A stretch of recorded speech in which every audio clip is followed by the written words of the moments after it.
Zero polynomial की। क्या होता है जीरो पॉलिनोमियल का जीरो? तो जीरो पॉलिनोमियल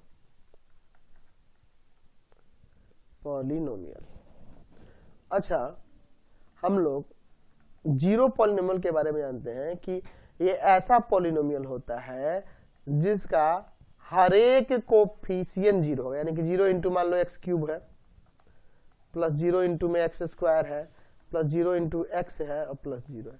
दैट मीन्स ये पूरा पॉलिनोमियल का मतलब ही है जीरो।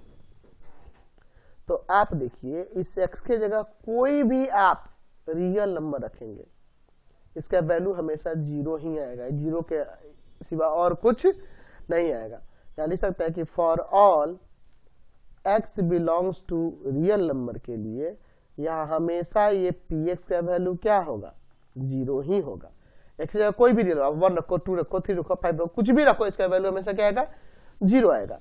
तो जीरो पॉलिनोमियल के अगर हम लोग जीरोज की बात करें तो यहाँ पे कह सकते हैं कि zeros of zero polynomial, zeros of a zero polynomial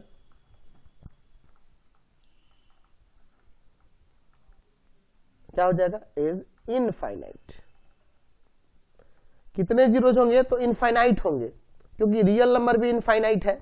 तो आप इसका कह सकते हैं कि इसका जीरोज 1/2 भी है, 0 भी है, 7/2 भी है, -√3 भी है, कुछ भी, कोई भी रियल नंबर इसका जीरो होगा। समझ गए ना? तो जीरो पॉलिनोमियल के जीरोज क्या होंगे? बहुत सारे होंगे, इनफाइनाइट होंगे। ठीक है। अच्छा, एक और चीज देखिए, आप एक और चीज नोटिस कीजिएगा इसमें। अभी मैं आगे जब आगे पढ़ाऊंगा ना चैप्टर तो आपको और ज्यादा क्लियर होगा। सपोज यहाँ पे px इक्वल टू मैं 0 लिख रहा हूं, तो अगर मैं कहूँ यहाँ डिग्री की, तो आपको पता है कि इसका डिग्री भी क्या होता है?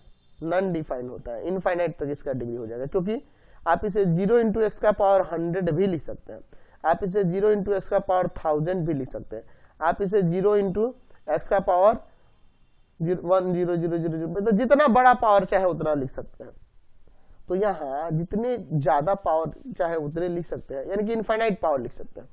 तो जितने पावर लिख सकते हैं इसके, उतने ही जीरोज भी हो रहे हैं इसके।